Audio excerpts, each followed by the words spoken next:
말씀의 제목은 누구의 것이니까? 라는 말씀의 제목으로 함께 말씀을 나누겠습니다. 창세기 38장은 사실 이해하기 어려운 부분이 많은 본문입니다. 일단은 문맥상으로 창세기 37장부터 50장까지 요셉의 일대기를 그리고 있는 것 같은데 갑자기 유다의 사건이 갑자기 끼어듭니다. 그래서 문맥상으로도 사실은 이게 적합하지 않아요.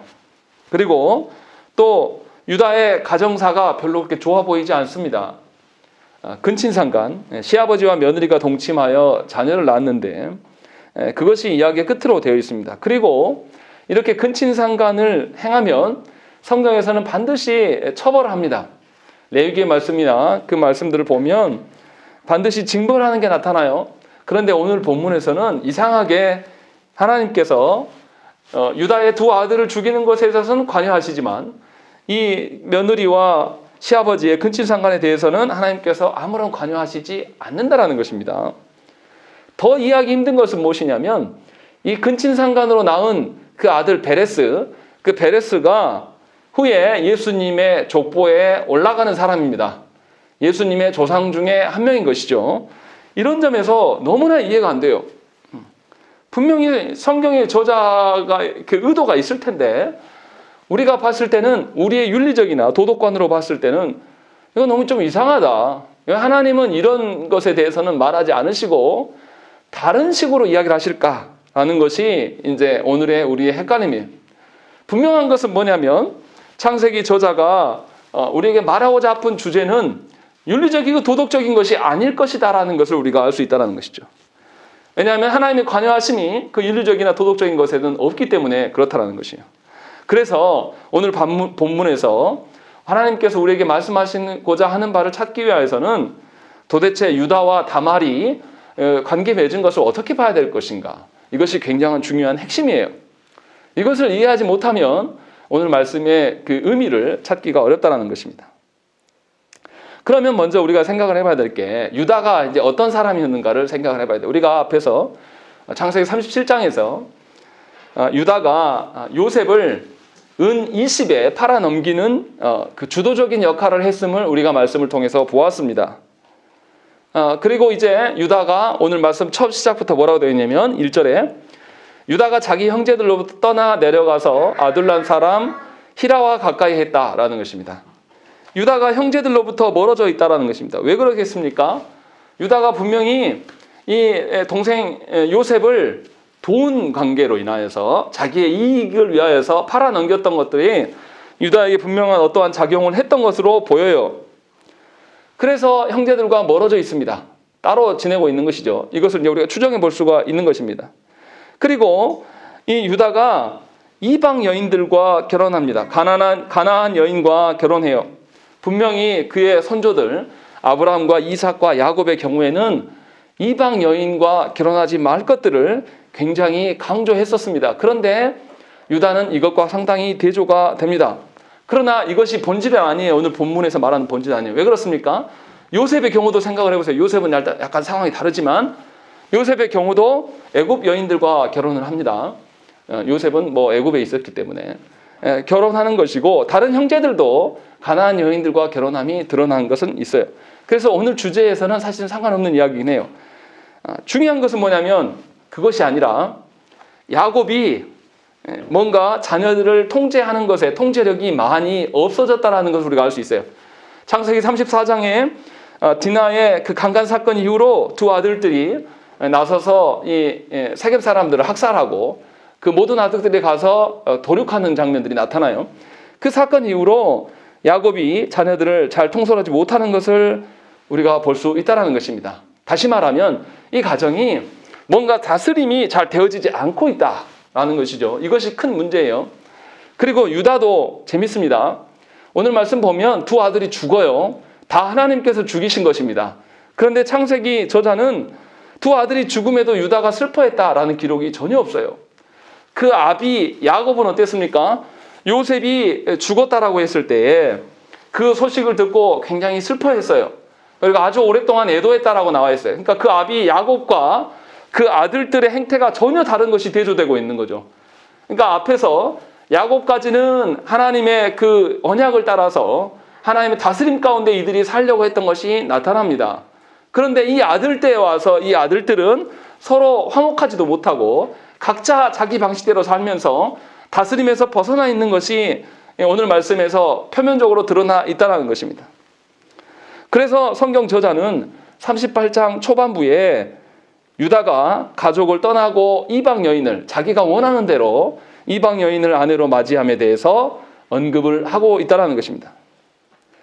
그래서 그런데 이것이 핵심은 아닌 것 같아요. 왜냐하면 성경 저자가 이것에 대해서 꾸짖지는 않아요. 뭔가 문제가 있다라는 힌트를 주지는 않는다는 것입니다. 그러나 분명한 것은 이 유다가 하나님의 다스림에서 멀어져 있는 것이고 자기가 좋을 대로 살아가고 있다는 것입니다.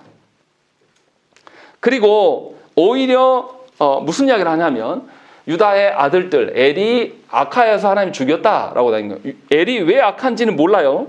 그냥 성경에서 언급을 하고 있을 뿐이고, 두 번째 아들이 이제 이 오난이 형수에게 들어가서 성관계를 맺긴 합니다. 그런데 창세기 저자는 이 일을 더 크게 부각시키고 있습니다. 형수에게 9절 말씀 보면 그 씨가 자기 것이 되지 않을 줄 알므로 형수에게 들어갔을 때에 그의 형에게 씨를 주지 아니하려고 땅에 설정하매라고 되어 있어요. 그러니까 이 오난이 형수에게 뭔가 자녀가 생기게 되면 자기에게 손해볼 것이 생기니까 이것에 대해서 안 하겠다 하고 정액을 주지 않는 것입니다. 이것을 고발하고 있어요. 창세기 저자가. 전혀 다른 관계로 설명하고 있는 것이죠. 우리 입장에서는 아니 무슨 시동생하고 성관계를 맺냐 이렇게 말할 수 있는데 우리의 그 사회와 그때 당시의 사회는 다릅니다. 전혀 다른 것으로 되어 있기 때문에 이것을 근친상간으로 봐서는 안 되고, 그 고대 근동에 고엘 제도라는 것이 있었습니다. 고엘 제도가 무엇인가를 알아야지만 지금 오늘 이 오난이 형수와 성관계하는 장면과 또 유다가 다말과 성관계한 것이 어떻게 정리가 되는 건지 이해가 되는 것이죠. 그래서 성경 속에 나와 있는 고엘 제도의 의미를 바르게 이해를 해야 될 필요가 있습니다. 레위기 25장과 민수기 5장에도 그러한 고엘 제도의 흔적들이 많이 나타납니다. 성경에서 나타나는 이 고엘 제도의 특징은 뭐냐면 고대 근동사회는 가족 공동체의 개념이에요. 친족이나 혈연 공동체를 중심으로 사회생활이 이루어졌습니다. 그래서 공동체 구성원들 간에 서로의 재산과 생명을 보존하기 위한 장치가 필요했습니다. 그래서 서로를 보호해주기 위해서 상호 보존 그 제도인 고엘 제도가 있었습니다. 이를테면 이런 거예요. 성경에 나온 것들만 우리가 언급을 해보면 가난한 형제가 빚 때문에 종으로 팔려가게 생겼으면 가장 가까운 친척이 그 빚을 다 갚아줌으로 말미암아서 그 형제를 노예가 되지 않는 것으로 막아야 될 의무를 레위기 25장 47절부터 55절에서 설명하고 있습니다. 또 형제가 토지를 팔았을 경우에 그 토지를 빼앗기게 됐을 때 가까운 친척이 그 값을 치르고 토지를 다시 확보하는 것, 그래서 자신의 가족 공동체 안에 그 토지가 소속될 수 있게 하는 것, 이런 것이 또 형제들의 의무예요. 그리고 자기 형제가 죄를 지었을 경우에 친족은 그 형제의 죄값을 물을 의무가 있었습니다. 그렇지 아니하면 뭐가 있냐면 또 피해 복수가 있어요. 자기 형제 중에 누가 살해를 당하면 자기 공동체를 지키기 위해서 반드시 복수할 수 있는 권한이 주어져요. 이것이 있기 때문에 그 복수함에서 막으려면, 생명을 보존하려면 일정한 값을 치르면 되는 방식으로 그렇게 제도가 마련되어 있습니다. 이런 식으로 해서 고대 사회에는 가족 공동체 안에서 자기 자신이 존재하는 거예요. 우리 현대인들은 어떻습니까? 그냥 개별적으로 존재하는 거죠. 그래서 가정 안에서도 개인이 더 중요하게 여기는 가정은 화목하는 거나 이런 거에 대해서 무관심한 것이고, 가족 공동체가 더 중요시 여기는 것은 공동체 안에서 관계성을 훨씬 더 부각할 수밖에 없는 것입니다. 그러나 우리 사회에서는 굉장히 개인주의적이기 때문에 이 고엘 제도가 잘 이해가 되지 않을 수 있다는 거죠. 우리 사회식으로 이야기하면 사회보장제도라는 그런 개념이에요. 그런 식으로 이제 만들어 놓은 것이죠. 그렇지 않으면 공동체가 존속하기가 어렵습니다. 공동체 안에 내 형제나 내 어떤 친척들이 함께 있었을 때 우리가 생존하는 것이지, 이 친척들이 없어지고 사람들이 줄어들어가고 세력이 약화되면 그 부족은 없어지기 때문에 이러한 방식을 사용하고 있었다는 것입니다. 그래서 고엘 제도는 믿는 사람들만이 아니라 언약 백성 밖에 있는 사람들도 다 이것을 인정하고 있는 그런 제도의 방식이에요. 그 고엘 제도 중에 그 하나의 장치가 뭐냐면 계대 결혼입니다. 계대 결혼은 뭐냐면 남편이 죽었어요. 남편이 죽으면 고대 사회의 여인은 현대인들과 다릅니다. 고대 사회는 힘의 논리가 지배적이기 때문에 이 여인이 어떤 남편 밑에 소속되어야지 남편에게서 경제적인 도움을 받고 또 성적 착취를 당하지 않아요. 힘의 논리로 강화되어 있는 고대 사회에서는 힘센 자들이 모든 걸 다 지배합니다. 그래서 홀로 되어 있는 과부로 혼자 살아가는 사람이 있으면 이 여성은 경제적인 어려움을 겪게 돼요. 또 더 무서운 건 뭐냐면 성적 착취를 당합니다. 아무나 와서 건드려도 보호장치가 없어요. 그리고 죽기도 합니다. 이런 상황에 놓이기 때문에 형제 중에서 어떤 여인이 남편이 죽어서 과부가 되면 그의 동생이 이 과부에게 성관계를 해주고 이 자녀에게 아들을 낳게 해줘요. 그러면 아들에게 그 형제들이 상속받아야 될 때 일부 죽었던 그 형의 상속 그 금액들이 그 아들에게 위임돼서 이 여인은 아들로 말미암아 살 수 있는 구조를 만드는 거예요. 이것이 계대 결혼의 그 장치입니다. 그래서 여인들이 경제적으로 성적으로 방치되지 않도록 보존해내는 것이 계대 결혼의 그 습성입니다. 이것을 보고 여성주의자들은 그런 이야기를 합니다. 이것은 성경이 너무나 남성주의적이다라고 이야기하는데 그 말을 하는 게 아니에요. 고대 사회에 그렇게 역사가 존재해 왔다라는 것이에요. 역사를 부정할 수 있는 것은 아니기 때문에 그런 상황 속에서 놓여 있는 이 상황 속에서 이 사건을 봐야 한다는 것입니다. 그렇지 아니하고 우리 현대인으로 이 말씀을 보면 이상할 수밖에 없어요. 그러나 분명하게 이 계대 결혼이 존재하는 것은 연약한 자, 과부된 자, 사회적인 약자를 지키기 위한 보호 장치였음을 우리가 알아야 된다는 것이죠. 그래서 이 엘이 죽었는데 엘의 아내였던 다말이 이제 과부되었는데 자녀가 없어요. 그러니까 동생 오난이 들어가서 이제 형수에게 아들을 낳아줘야 됩니다. 그런데 아들이 생기면 오난의 입장에서 어떻게 됩니까? 그 아들에게 죽었던 형의 재산이 돌아간단 말이에요. 그러면 자기는 둘째이기 때문에 많이 못 받아요. 형이 거의 다 가져가기 때문에. 그래서 이 오난 입장에서는 이 조카가 생기면 안 돼요.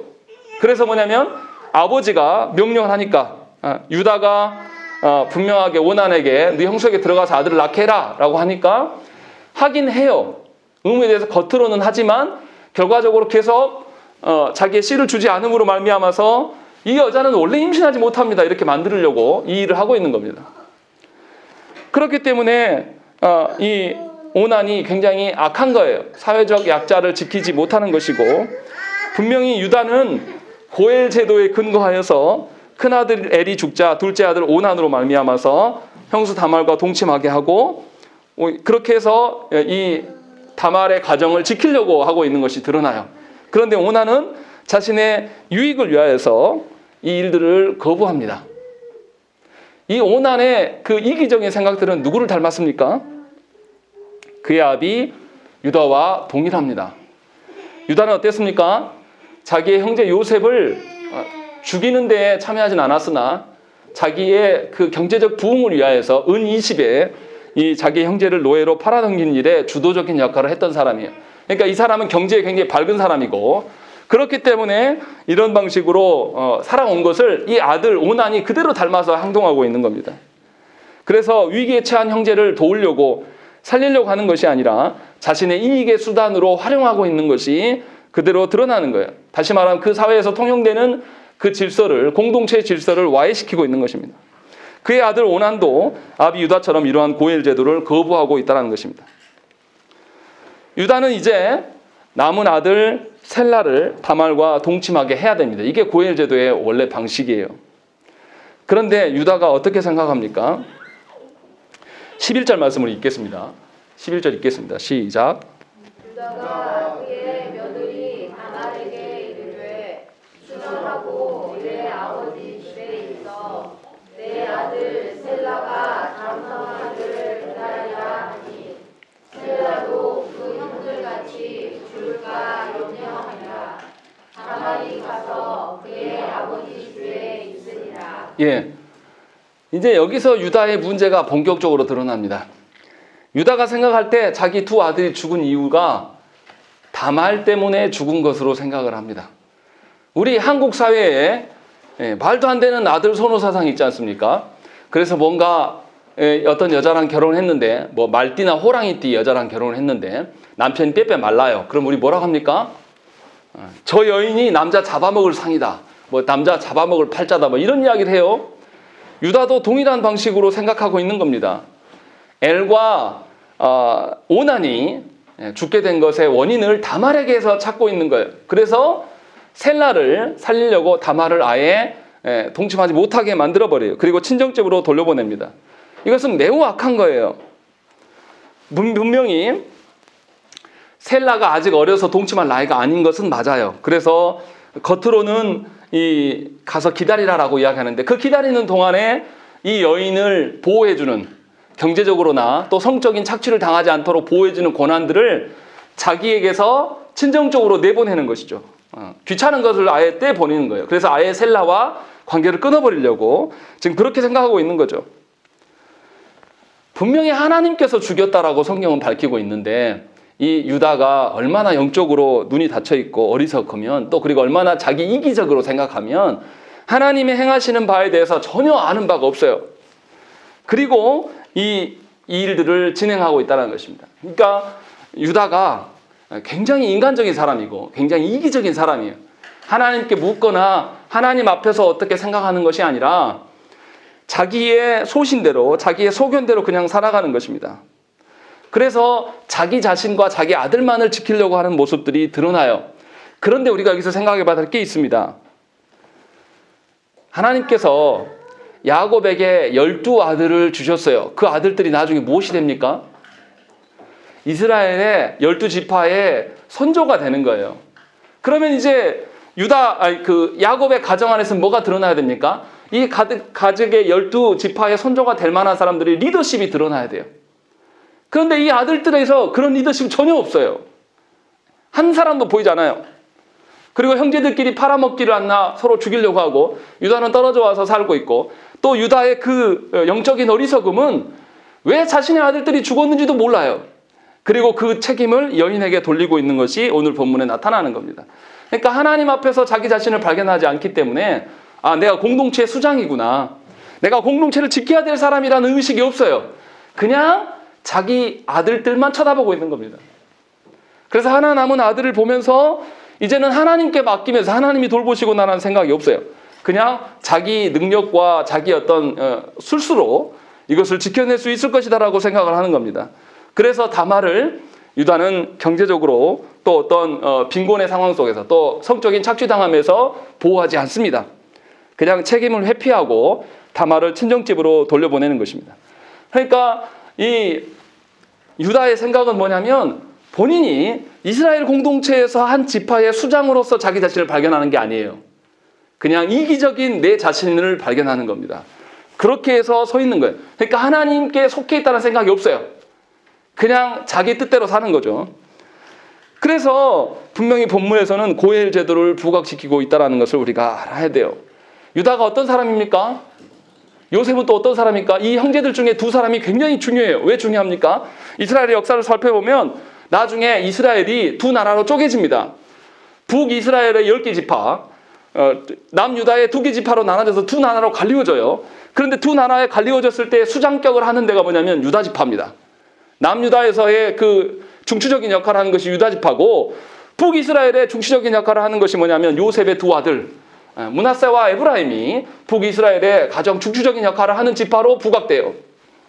그런 점에서 두 수장은 완전히 다른 성격이에요. 다른 형제들보다. 분명히 이스라엘의 왕들을 배출할 집안이란 말이죠.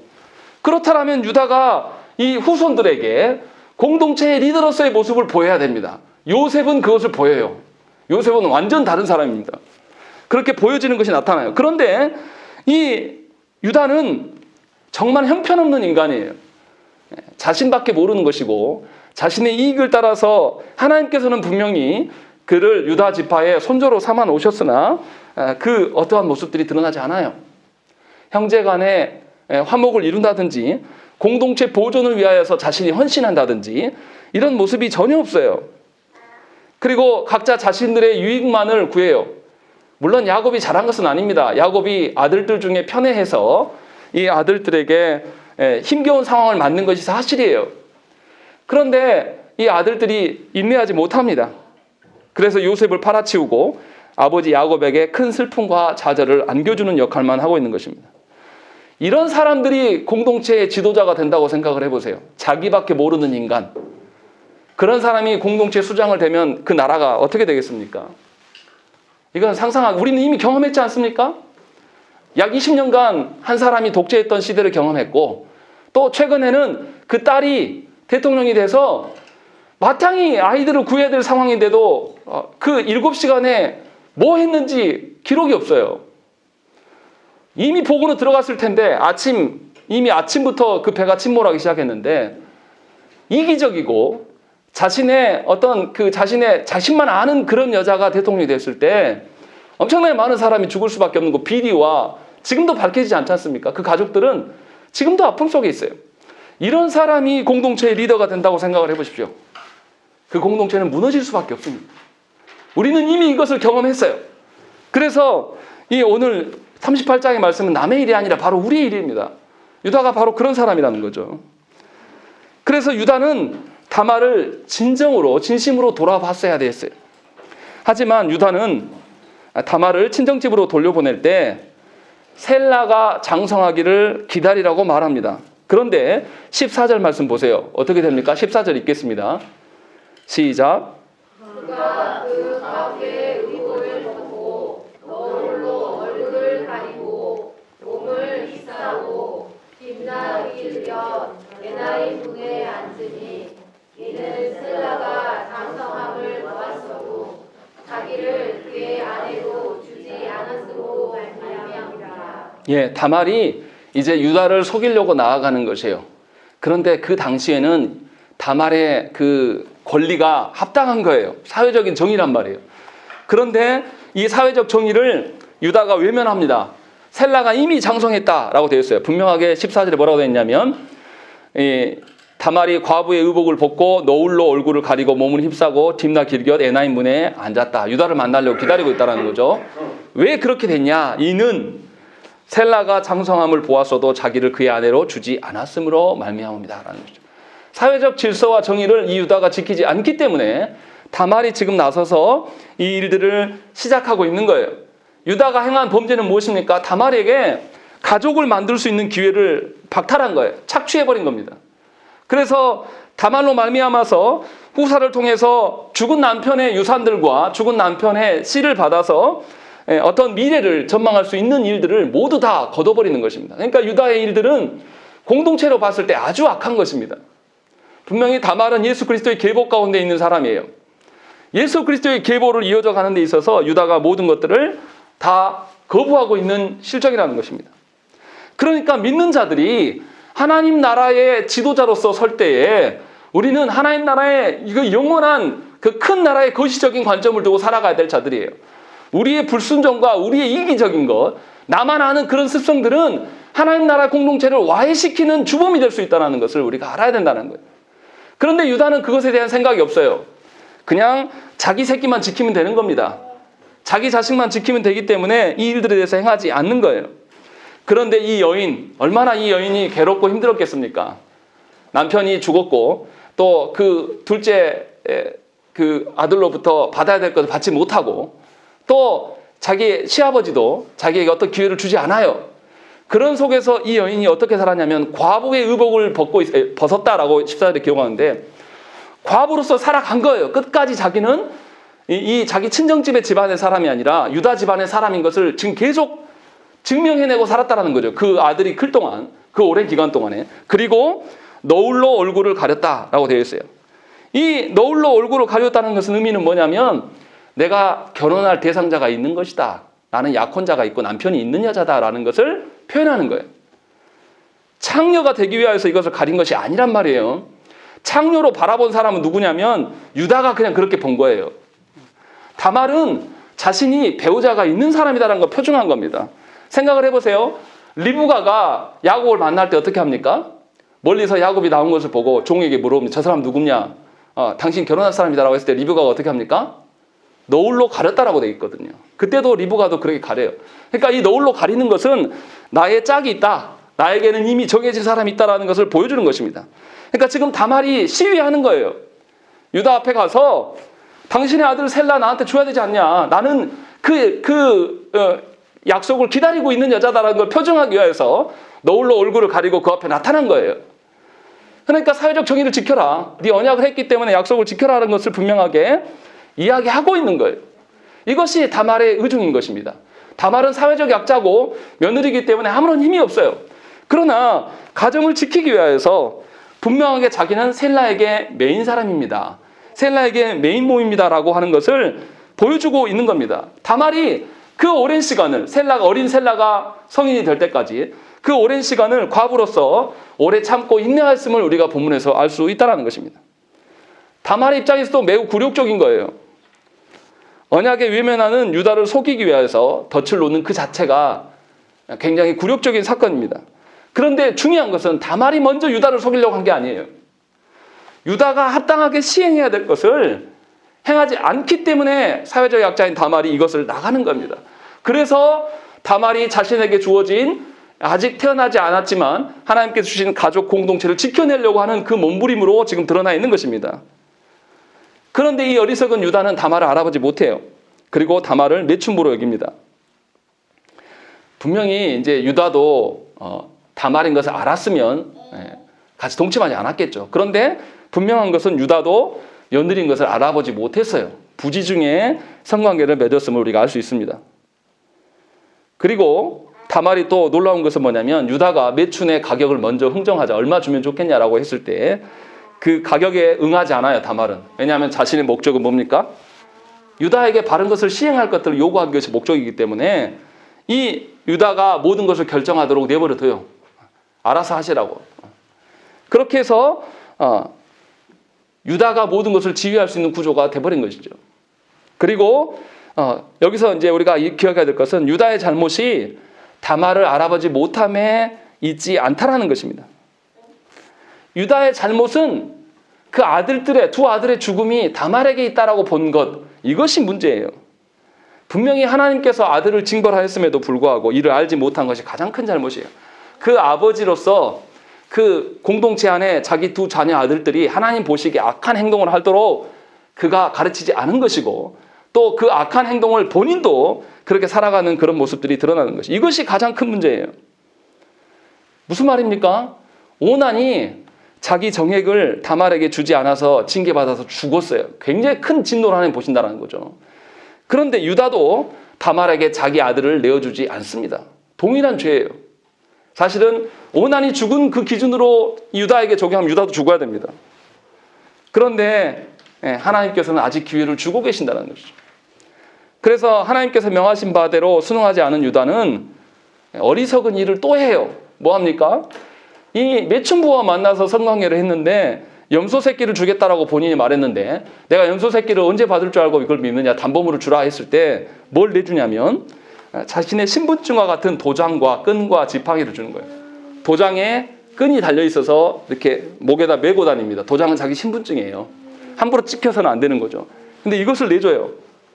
그리고 지팡이도 지팡이에 자기 이름이 기록되어 있거든요. 그래서 그 유다의 신분증명서 같은 것을 지금 내주고 있는 상황이에요. 그러니까 분명히 유다는 공적 거래에서 이것을 유용해야 되는데 지금 판단력이 굉장히 흐려 있는 것을 우리가 볼 수 있는 것입니다. 그리고 나서 이제 성관계가 끝났고 그 이후에 유다가 자기 친구 가나안 사람 히라를 보내서 아둘람 사람 히라를 보내서 이제 그 여인을 찾아서 그 담보물을 찾아오도록 시킵니다. 그렇게 하는 행위가 유다 스스로 뭐로 여기는 것이죠? 자기가 매춘 행위한 것이 부끄러운 것으로 알고 있다는 것이죠. 그래서 자신이 나서지 않고 친구에게 부탁하죠. 그런데 친구가 못 찾아요. 그러자 23절에 뭐라고 합니까? 유다가 이르되 그로 그것을 가지게 두라. 우리가 부끄러움을 당할까 하노라. 내가 이 염소 새끼를 보냈으나 그대가 그를 찾지 못하였느니라라고 얘기하죠. 자기가 부끄러우니까 긁어서 부스럼 만들지 말자. 그냥 덮어버리자. 내가 도장 새로 파면 되고 이렇게 하면 되지 않겠냐라고 이제 정리를 그냥 해버리는 것이죠. 그러니까 굉장히 이기적인 사람이에요. 유다는 자기의 체면이나 자기의 위신에 대해서는 굉장히 열심히 반응하는 사람이지만 공동체의 질서나 사회적 정의에 대해서는 무감각한 사람이에요. 그러나 분명하게 놀라운 것은 하나님께서 이 유다를 남유다의 수장으로 하나님께서 미래에 쓰실 거란 말이죠. 그런 면에서 유다를 바꿔놔야 된다는 것이죠. 그런데 이제 유다가 어떻습니까? 이제 자기의 문제 말고 며느리의 문제가 대두됐을 때 24절 보시면 석 달쯤에 어떤 사람이 유다에게 일러 말하되 네 며느리 다말이 행음하였고 그 행음함으로 말미암아 임신하였다라는 것이죠. 이제 한 석 달쯤 되니까 뭔가 신호가 왔겠죠. 임신함이. 그래서 그것을 이제 유다에게 알려줍니다. 근데 유다의 반응이 놀라워요. 유다가 어떻게 합니까? 다말을 끌어내서 불살르라 그래요. 이것은 율법적으로도 말이 안 돼요.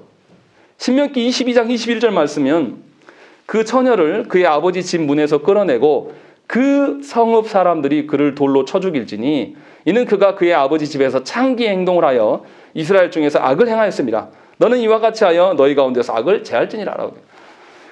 신명기의 말씀에서는 무슨 이야기를 하고 있냐면 음행하는 일이 있으면 그것을 공동체 일로 봐서 그 음행한 사람에 대해서 처벌할 때에 시아버지가 권한을 갖는 게 아니라 그 성에 살고 있는 장로들과 그 성에 살고 있는 사람들이 처리하라고 분명히 이야기를 해요. 왜냐하면 한 사람의 개인의 음행하는 것은 공동체 전체의 음행으로 보기 때문에 공동체를 거룩하게 지키기 위해서 공동체적 관점에서 이 일을 처리하라고 분명히 말한단 말이에요. 그런데 유다는 시아버지고 지금 이 다말이 살고 있는 성읍 사람도 아니에요. 그런데도 불구하고 자신이 월권 행세를 하는 거죠. 자신 집안이 이 다말의 음행함으로 말미암아서 내가 뭔가 거룩에 대해서 훼손당했다라고 생각해서 주제넘는 일들을 이야기를 하면서 돌로 쳐 죽이는 것이 원래 기본 방침인데 불태워 죽이라는 거예요. 불태워 죽이는 경우는 성경에 두 가지밖에 없어요. 장모와 행음한 경우나 아니면 제사장의 딸을 건드린 경우, 이런 경우만 불태워 죽입니다. 나머지는 다른 방식으로 죽여요. 그러니까 사형 중에서 최고형을 지금 유다가 말하는 거예요. 얼마나 유다가 나쁜 사람입니까? 자기 일에 대해서는 그냥 다 넘어가요. 이기적인 사람이에요. 하나님 주신 질서나 제도 안에서 순응하지 않는 사람이란 말이죠. 그런데 이 며느리에 대해서는 조그마한 일들도 크게 부각하면서 이 모든 일들에 대해서 이 여인을 불태워 죽이라고 이야기를 하는 겁니다. 그러니까 이 사람의 분별력이라는 것은 정말 형편이 없어요. 이런 사람이 지도자가 된다? 그 공동체는 와해될 수밖에 없고 하나님의 심판 가운데 있을 수밖에 없는 겁니다.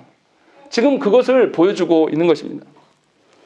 그래서 분명하게 유다가 월권하고 있는 것을 우리가 알 수 있어요. 그런데 다말이 어떻게 합니까? 끌려가면서 25절에 보면 끌려갈 때에 사람을 보내어 시아버지에게 이르렀다라고 하면서 자신에게 준 증표를 주고 누구의 것이니까? 라고 물어요. 다말이 원래 우리 같으면 어떻게 하겠습니까? 이 아이 내 아이 아니고 유다애 이렇게 말했을 거예요. 분명히 본인이 판단해버릴 거예요. 근데 다말은 어떻게 하냐면 끝까지 유다의 거짓된 월권된 판결에도 불구하고 다말은 유다를 직접적으로 고발하지 않습니다. 유다를 존중해줘요. 그래서 유다가 직접 판단할 수 있도록 기회를 주고 있는 겁니다. 그런데 이거 어디서 많이 보지 않았습니까?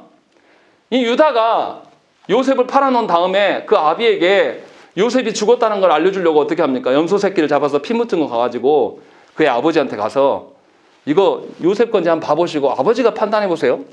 이렇게 잔인하게 행동했던 아들이에요. 그래서 야곱이 굉장히 슬퍼한 거죠. 상식적인 선이라면, 형제를 사랑하는 사람이라면 울면서 아버지 이거 요셉 거 아닙니까? 이렇게 물어보는 게 정상이에요. 근데 이 유다는 그렇게 잔인하게 행동했던 인간이에요. 그런데 지금 그 일을 본인이 당하고 있는 겁니다.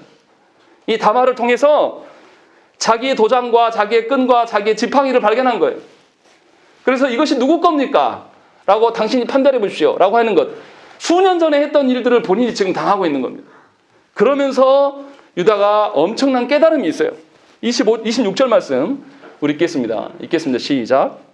너가 그것들을 알아보고 이르되 그는 아우자 옳도다.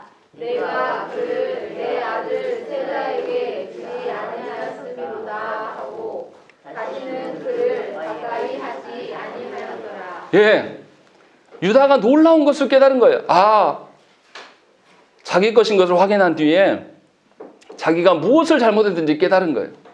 내가 다말이 이렇게까지 나에게 이 너울로 얼굴을 감추고 나에게 왔던 거는 나에게 시위하였던 거구나.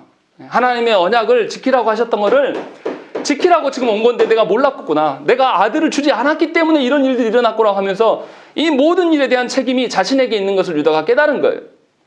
그래서 유다가 뭐라고 됐냐면 그것들을 알아봤다라고 되어 있는 거죠. 그 전에는 알아보지 못했어요.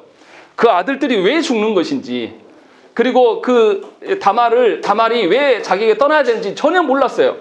그리고 자기가 원하는 대로 행동했는데 이 다말의 현명한 처사에 의하여서 드디어 이 유다가 알아보기 시작한 것입니다. 이제야 안 거예요.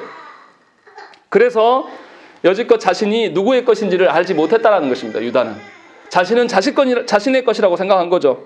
그래서 하나님 앞에서 살아간 것, 공동체를 지키기 위해서 자신이 살아간 것이 아니라 순전히 자신이 주인이 되어서 인생을 산 거예요. 그런데 그 다말의 질문에서 자신이 형편없는 인간이고 이기적인 인간임을 발견한 거예요. 하나님 앞에서 자신을 본 게 아니라 내가 하나님 것이구나라는 것을 알고 산 것이 아니라 그냥 내 마음대로 내가 내 주인인 양 살았구나라는 것을 깨달은 거예요. 그래서 이제 누구 앞에서 살아야 될지를 이가 깨닫게 됩니다. 본문에서 하나님이 관여하시지 않는 것처럼 보일 수 있어요. 그런데 자세히 보면 이상한 점이 있어요. 13절의 말씀 보면 다말에게 시아버지 유다가 딥나에 올라갔다는 것을 알려주는 사람이 있어요. 그 사람이 어떤 사람 이렇게 나와 있어요. 또 24절에도 보면 유다에게 다말이 행음했다라는 것을 알려주는 어떤 사람이 또 이름 모를 사람이 나타나요. 이것은 하나님의 하심이 분명합니다. 더더구나 한 번 성관계함으로 말미암아서 다말이 임신한 것, 생명의 주관자이신 하나님 아니면 이거 불가한 거예요. 전부 다 하나님이 보이시지 않지만 간접적으로 사회적 정의와 질서를 이뤄 가시는 것에 계속 관여하고 계심을 오늘 말씀에는 드러난다는 것입니다. 그래서 하나님께서 이기적인 그 마음에 눈이 멀어버린 이 유다, 자기 것밖에 모르는 이 유다에게 분명히 가리워졌던 눈을 며느리 다말을 통하여서 보게 해주신다는 것이죠. 이렇게 죄인들은 자신의 죄악을 볼 때에야 비로소 자신의 정체성을 깨닫게 되는 것입니다. 그래서 유다가 바뀌어요. 오늘 본문에 바뀌었다는 이야기는 없는데 요셉 앞에 이제 가잖아요. 양식이 없어서 요셉에게 양식을 구하러 갔을 때 국무총리 된 요셉이 이들을 의심하고 이들의 함정을 빠뜨려요. 그랬을 때에 동생 베냐민을 데려와라 라고 했을 때 유다가 나섭니다. 내가 인질로 여기 잡혀 있겠습니다. 본인이 스스로 나와요. 창세기 44장에 나와요. 유다가 그럴 사람이 아니에요. 그런데 하나님께서 38장에서 며느리 다말과의 관계를 통하여서 분명히 하나님이 유다를 변화시켰다는 것이 확실한 거예요. 그래서 놀라운 그 변화들이 지금 생겨나는 거예요. 그래서 이 유다가 전에는 공동체를 위하여서 희생할 수 없었던 유다의 변화가 38장에서 일어난 것이고, 그것이 44장에 자기 형제들을 팔아버렸던 그 주도자였던 인물이 변화되어서 요셉 앞에 서 있는 거예요. 요셉이 그 사건을 보았을 때에 얼마나 하나님의 은혜를 감격했겠습니까?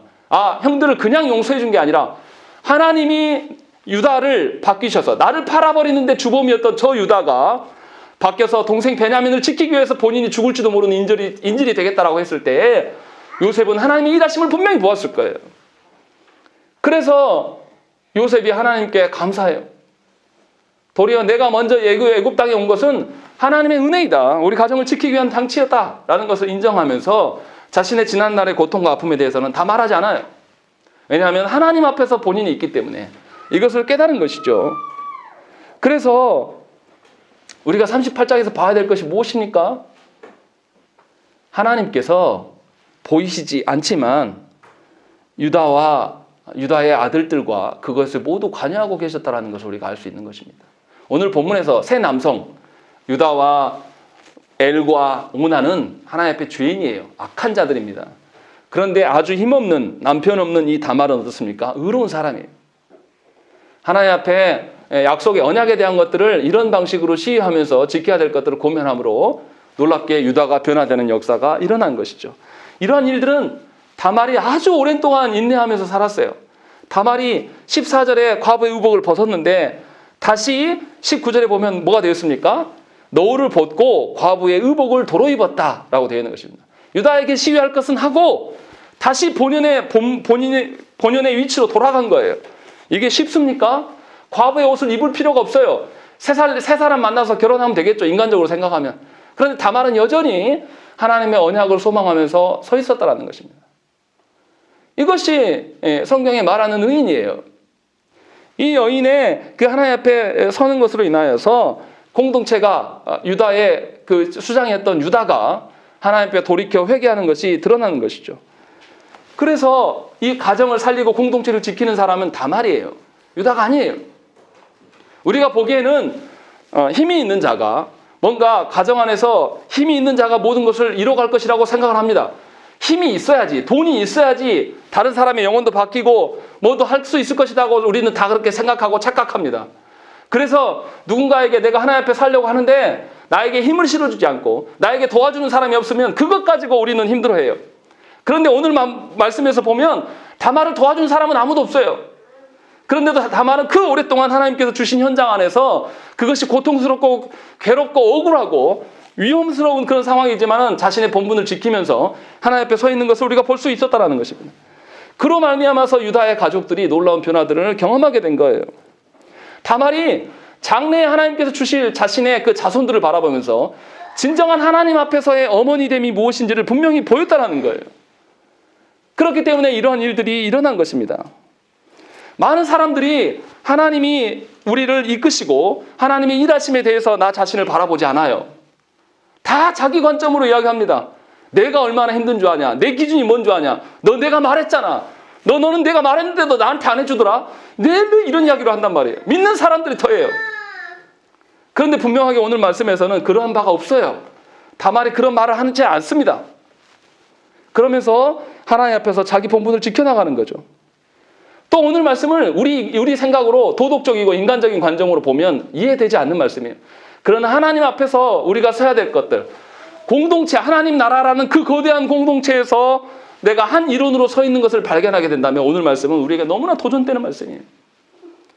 세상에서 아무런 힘이 없고 연약하고 홀로 되어 있는 그 연약한 여자가 놀랍게도 하나님께서 이루어가시는 그 언약 앞에서 이 모든 일들에 순응하는 것이 드러나고 그로 말미암아 공동체가 전환되는 겁니다. 그래서 예수님의 족보를 보면 마태복음에 보면 1장에 나오는 예수님의 족보에 누가 나옵니까? 다말의 이름이 나오는 거예요.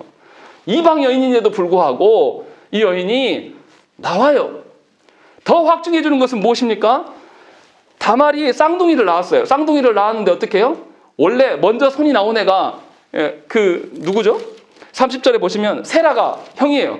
그런데 베레스가 먼저 나옵니다. 그래서 뭐가 바뀐 것을 보여줘요. 성경에는 그런 장면이 계속 나옵니다.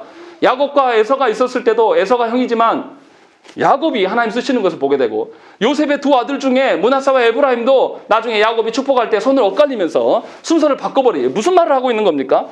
우리가 생각할 때 하나님의 일하심과 하나님이 보실 때의 일하심은 다른 것이다라는 것을 우리에게 계속 반복해서 보여주고 있는 겁니다. 그러니까 오늘 말씀에서 우리에게 주시는 것이 무엇입니까? 우리가 세상 속에서 우리가 아주 연약하고 힘없는 존재일 수 있어요. 특별히 교회된 우리 시대에서 얼마나 욕을 먹고 있습니까? 이것이 우리가 저지른 것은 아니에요. 그러나 우리도 그 공동체의 일원 중에 한 명이라는 것을 기억해야 한단 말이에요.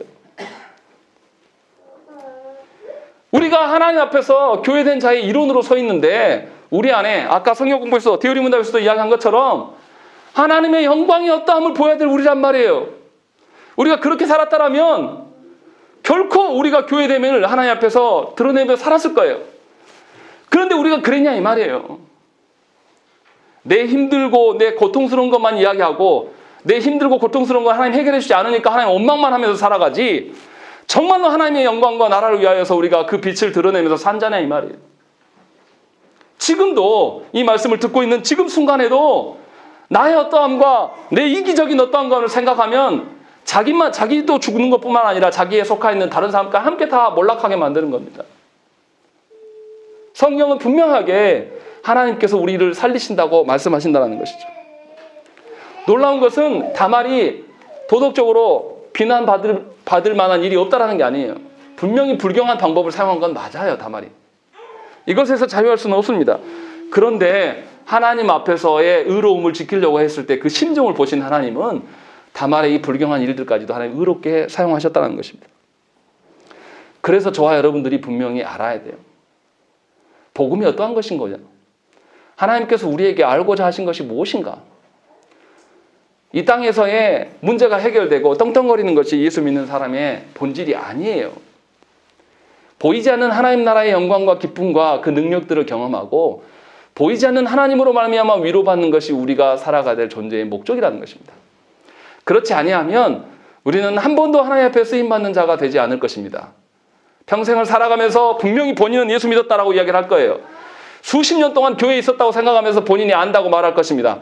저 역시도 목사님 아들로 태어났고 교회 안에서 모태신앙으로 자랐으나 말씀을 몰라서 제 멋대로 살았어요. 그래서 세상을 향해서 달려갔고 세상의 힘의 논리로 모든 것을 바라봤습니다. 다행스러운 것은 감사한 건 하나님께서 그 길에서 저를 넘어뜨리셨어요. 다시는 일어날 수 없는 지경에 놓이시고 그곳에서 하나님의 선하심을 보게 하셨어요. 그래서 돌이켜보니 내가 분명히 말씀을 그렇게 수없이 듣고 교육 가운데 있었지만 제가 듣지 않았더라고요. 이기적인 나만을 생각하면서 나의 어떠한 말을 계속 이야기한 거예요. 하나님은 아주 좋은 환경 속에서 말씀을 들을 수 있고 말씀에 순응할 수 있는 모든 환경을 다 제공하셨으나 한 번도 말씀 앞에 집중하지 않고 살아온 거예요. 그때서 말씀에 돌이키고 말씀의 깊이를 알아가면 알아갈수록 하나님의 놀라우심이 확실히 드러나는 것을 보게 됩니다. 분명히 유다도 그랬을 것입니다. 여러분 역시도 하나님께서 그러한 방식으로 이끄시고 계신다는 거예요. 그런데도 하나님의 이끄심 속에서 여러분 자신을 보지 않고 여러분의 이기적인 그 관점으로 여러분들의 어떤 그 분별력이나 판단력이나 어떤 그런 연륜에 의하여서 성경을 본다라면 여러분들은 결코 보지 못할 것입니다.